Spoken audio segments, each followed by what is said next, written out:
রাজকুমার সুগ্রীব,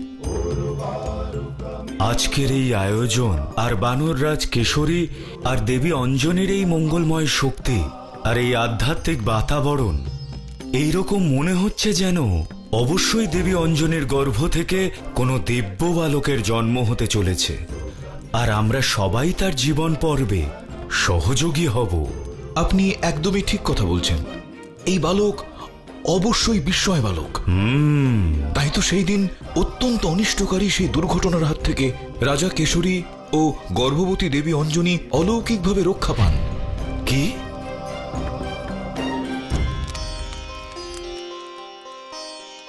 কি দুর্ঘটনা রাজকুমার? জাম্বুবান, এটা কিছুদিন আগের ঘটনা।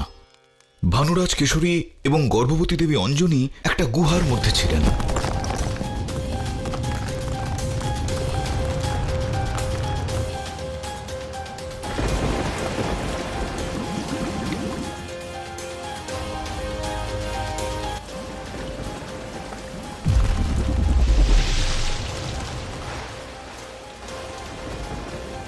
এটা কোনো দুর্ঘটনা নয়। আমার তো মনে হয় বানররাজ কেশরীর বিরুদ্ধে শত্রু দ্বারা রচিত কোনো ষড়যন্ত্র হবে। আপনি একেবারেই ঠিক কথা বলছেন। বলুন, আমাদেরকে আপনি কি আদেশ দিচ্ছেন? আপনি আপনার সৈনিকদের নির্দেশ দিন যেন তারা এখানকার সকল আগন্তুকদের উপর দৃষ্টি রাখে। যে কোনো সন্দেহভাজন ব্যক্তি, যে কোনো অজানা ব্যক্তি সুরক্ষা ভেদ করে যেন বানররাজ আর দেবী অঞ্জনীর কাছে পৌঁছতে না পারে। আপনি যা আজ্ঞা করবেন।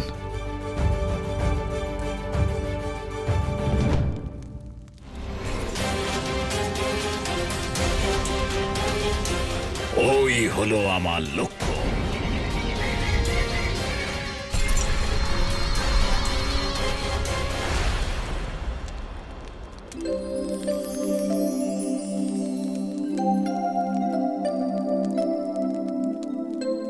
কি হয়েছে ভ্রাতা সুগ্রীব? আপনাদের সবার সুরক্ষার জন্য আহারাদির একটু পরীক্ষা নিরীক্ষা করে দেখতে হবে তো মিত্র। কিন্তু কেন? যাতে দেবী অঞ্জনী ও আপনার সন্তানের ওপর কোন রকম বিপদ না আসে। আপনার মতন মিত্র থাকতে আমাদের পরিবারে কোনো সংকট আসতে পারে না ভ্রাতা সুগ্রীব। আর আসবেই বা কিভাবে? আপনি নিশ্চিন্তে যান আর ওই নিয়ম কানুন পালন করুন। আমি রয়েছি তো। সবকিছু তখনই সম্পূর্ণ হবে যখন আমাদের সন্তান মহারাজ বালির আশীর্বাদ লাভ করবে, আর আমরা ওনারই অপেক্ষায় আছি।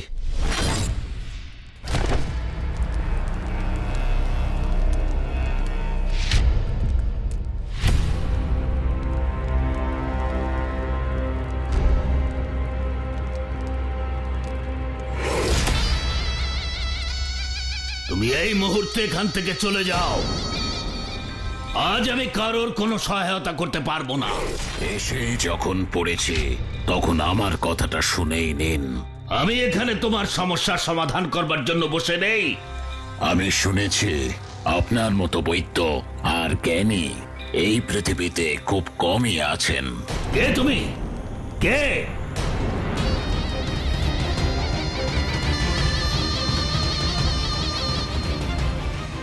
ও, তুমি বানর। যদি তুমি জানতে পারতে যে আমি কোন রাজার রাজবৈদ্য, তাহলে তুমি এইরকম দুঃসাহস কখনোই করতে না। আচ্ছা, তো ওনার নামটা বলে দিন। আমি এই ত্রিভুবনের সর্বাপেক্ষা শক্তিশালী মহাবলী, লঙ্কাধিপতি রাবণের বৈদ্য।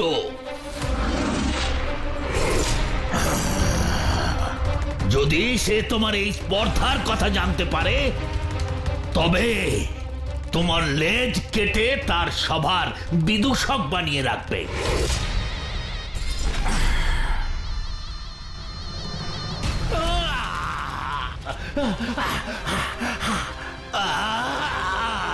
বানররাজ বলি, আমি আপনাকে চিনতে পারিনি, আমাকে আপনি ক্ষমা করে দিন। তুমি যদি ভালো কথা শুনতে, তাহলে আমাকে বল প্রয়োগ করতে হতো না। ক্ষমা করে দিন, আমার ভুল হয়ে গেছে। আপনি বলুন, আপনার কি প্রয়োজন?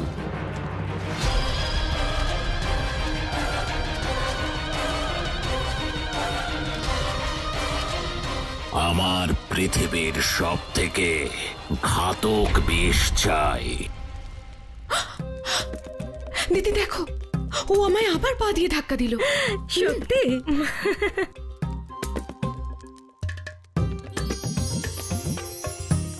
ও আমাদের ছোট মহারাজ, তোমার জন্য পায়েস আর লাড্ডু নিয়ে এসেছি। তোমার পছন্দ তো? ও তো আমার কথা সাড়া দিল। আচ্ছা দিদি, আমিও দেখি। হ্যাঁ হ্যাঁ, দেখো না, দেখো। বুঝতে পারলে? আমি তো কিছুই অনুভব করলাম না। ও আমাকে সাড়া দিল না কেন? তার কারণ হলো ওর মিত্রতা আমার সাথে হয়েছে, তোমার সাথে নয়। তাহলে ঠিক আছে ছোট মহারাজ, আমি তোমার জন্য যে লাড্ডু থালা নিয়ে এসেছিলাম আমি ওটা ফিরিয়ে নিয়ে যাচ্ছি। আর যখন তোমার খিদে পাবে তখন আমার কথাই মনে পড়বে। আচ্ছা।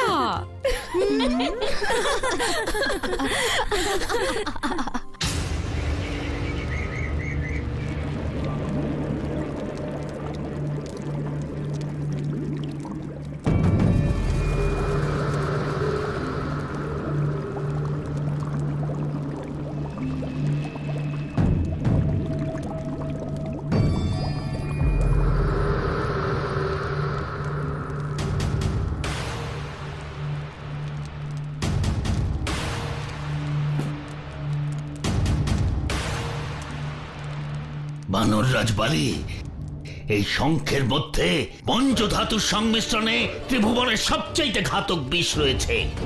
যদি এর একটা ফোঁটাও জীবিত অথবা নির্জীব বস্তুর উপর পড়ে, তাহলে এই বিষ ওই বস্তুকে চিরকালের জন্য বিনাশ করে দেবে।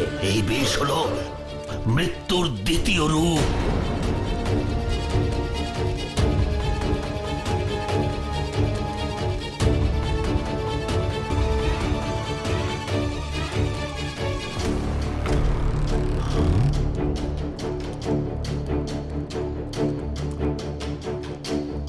বৈদ্যরাজ মশাই, যদি আপনি কিছু মনে না করেন তাহলে আমি এই বিষ একটু পরখ করে দেখি।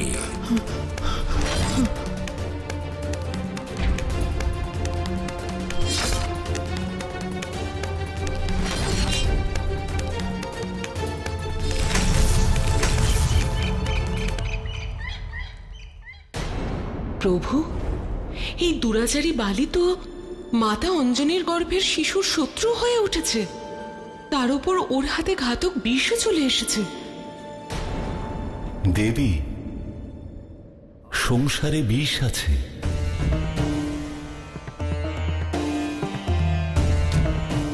তাই তো অমৃতের মূল্য এত বেশি। দোষ আছে, গুণও আছে, পাপ আছে, পুণ্যও আছে, আর খারাপ আছে, তাই তো ভালোর এত মূল্য। বালি যদি অধর্মই না করে তবে সে শাস্তি পাবে কিভাবে? আর তাকে শাস্তি না দিয়ে সংসারে ধর্মের স্থাপন হবে কিভাবে?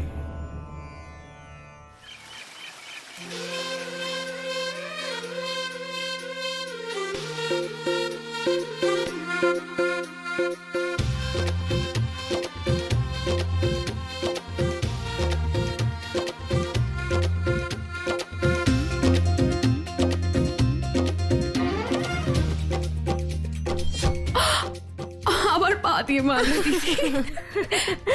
সত্যি? এর অর্থ হলো এটাই যে আমাদের ছোট মহারাজ নৃত্য করতে চাইছে, আর আজ তো ওর এই দিন।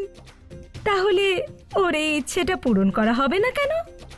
চলো না না, চলো না দিদি, চলো না। প্রভু, আপনি তো জন্মগ্রহণের পূর্বেই সমস্ত ব্রহ্মাণ্ডকে নিজের লয়ে বেঁধেছেন। চারিদিকে যেন সবাই হাসি আনন্দে নিমগ্ন।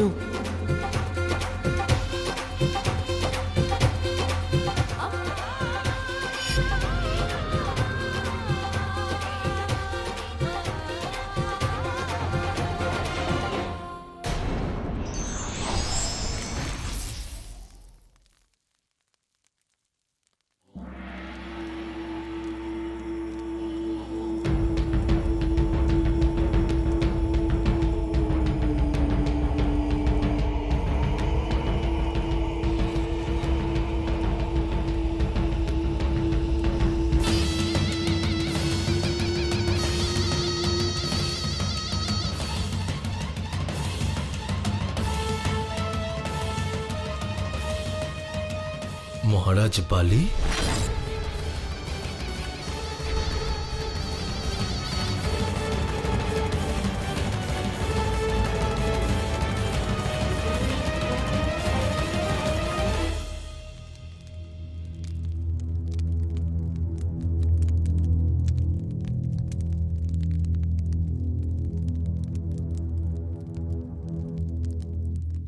প্রণাম মহারাজ বালি, আমার প্রণাম গ্রহণ করুন।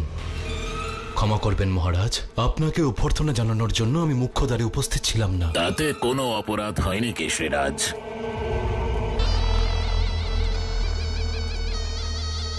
বিলম্ব তো আমার হয়েছে, ক্ষমা তো আমার চাওয়া উচিত আপনার থেকে।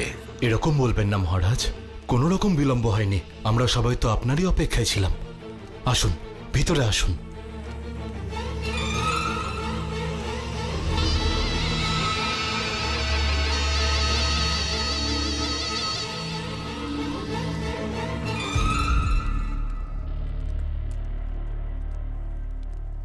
মহারাজ, আপনি এখানে এসেছেন সেটা আমাদের অত্যন্ত সম্মান আর গর্বের বিষয়।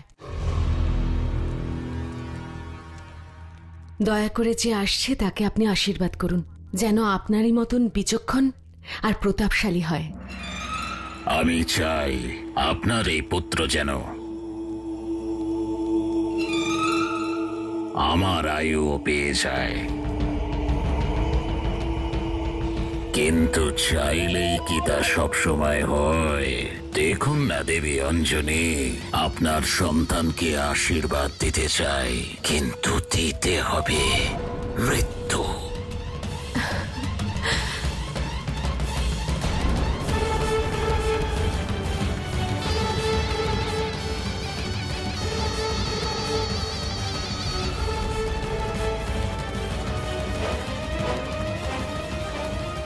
ওটা ওখানে রেখে দাও। আসুন মহারাজ, ভোজন গ্রহণ করুন। আপনার কথা শুনে মনে হচ্ছে যেন আমি এখানে কেবল ভোজনই করতে এসেছি।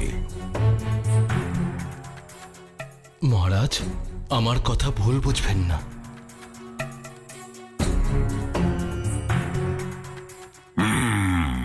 আজ আমি একলা নই, পুরো পরিবারের সঙ্গে ভোজন করব। মহারাজ, এটা আমাদের জন্য অত্যন্ত আনন্দের বিষয় যে আজ আমরা সবাই আপনার সাথে ভোজন গ্রহণ করব। না মহারাজ, আপনারা সবাই ভোজন করুন। আমাদের প্রিয় ভগিনী অঞ্জনী তো আজ শুধুই পায়েস খাবে। কেন দিদি? কারণ ওই পায়েস দিয়ে আমি মহাদেবকে ভোগ দিয়েছিলাম, আর মহাদেবের প্রসাদ দিয়েই আমাদের অঞ্জনী তার ব্রত ভঙ্গ করতে চায়।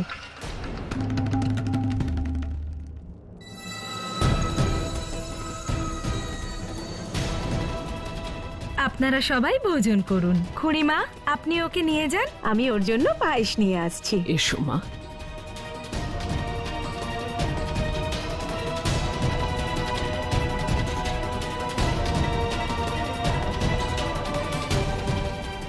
মহারাজ, মহারাজ, ভোজনের জন্য আসন গ্রহণ করুন, আমি এক্ষুনি আয়োজন করছি। খুঁজলে পরে রাস্তা ঠিকই মেলে। অঞ্জনীকে বিষ দিতে হলে ওই পায়েসের সঙ্গে মিশিয়ে দিতে হবে। বিশ্বাসই হচ্ছে না মিত্র, ইনি কি সত্যি মহারাজ বালি?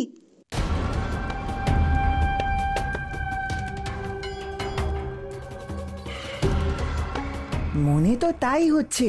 শুনেছি ইনি একটা হাতির বাচ্চার সুর ধরে বন বন করে ঘুরিয়েছিলেন।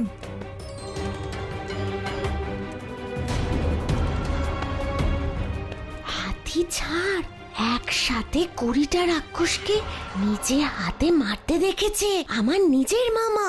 আরে ওনার কোমরে ওটা কি?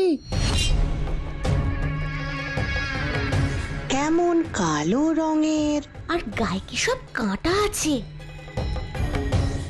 চল সামনে থেকে দেখে আসি। হ্যাঁ হ্যাঁ চলো চলো দেখে আসি।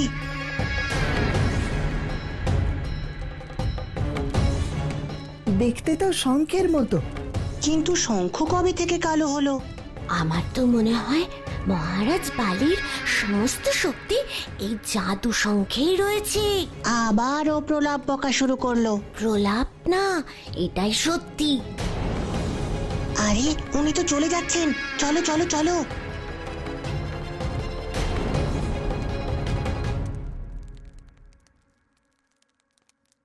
আচ্ছা, তাহলে প্রতিটি সামগ্রীর পরীক্ষা হচ্ছে, সেটাও আমার প্রিয় ভ্রাতা সুগ্রীবের দ্বারা। জানি না আমাদের বংশে এমন অপদার্থ কি করে জন্ম নিল। কখনো কোনো কাজে তো আসে না, উল্টে সমস্ত কাজ পণ্ড করতে এগিয়ে যায়। এখন এই রকম কড়া সুরক্ষা ভেঙে আমি পায়েসে বিষ মেশাবো কেমন করে?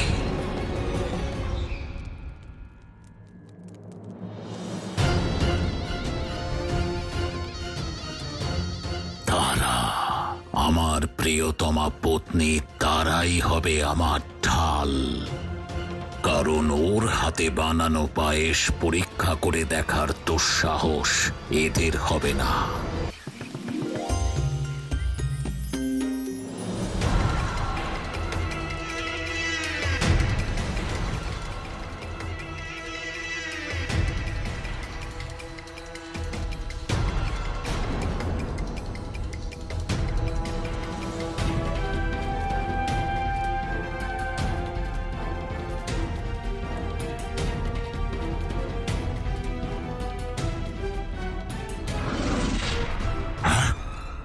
বিষের শঙ্খ কোথায় গেল? আরে, এক মুহূর্ত আগেও তো আমার কাছে ছিল, কোথায় গেল? লুপ্ত হয়ে গেল? তা কি করে সম্ভব? মনে হচ্ছে কেউ চুরি করে নিয়েছে, কিন্তু কি? এই দেখ, কালো শঙ্খ। এটাকে তো শঙ্খের মতোই দেখতে। এতে নিশ্চয়ই চমৎকারী শক্তিও আছে। হ্যাঁ।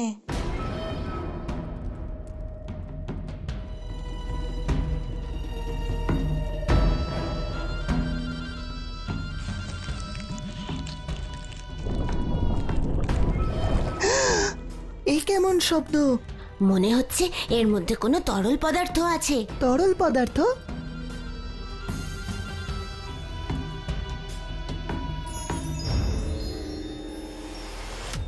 ওই দেখ, ওই সেই তরল পদার্থ।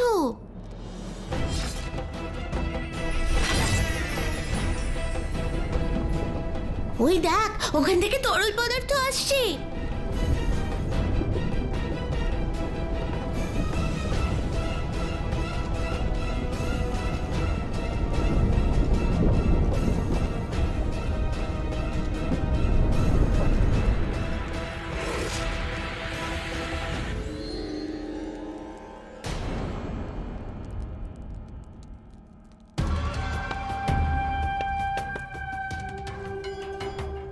আর এক মুহূর্ত বিলম্ব হলে জানি না কি হয়েছে। তো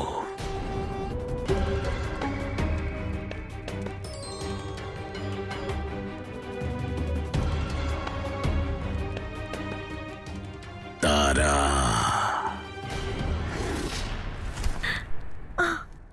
মহারাজ। মহারাজ নয়, দাস। মহারাজ, এসব আপনি কি বলছেন? সত্যি তো বলছি। সাধের এই যে অনুষ্ঠান, এই পুরো পরিবেশ, বিশেষ করে অঞ্জনি আর কেশরীকে দেখে আমারও মনে হচ্ছে যে আমাদেরও একজন উত্তরাধিকারী দরকার। সত্যি মহারাজ? দেবী, তুমি কি তাহলে আমাকে পিতা হবার সুখ দেবে? আমি আপনাকে বলে বোঝাতে পারবো না মহারাজ। এই মুহূর্তের জন্য কবে থেকে প্রতীক্ষা করছিলাম আমি। আর আমিও। মহারাজ।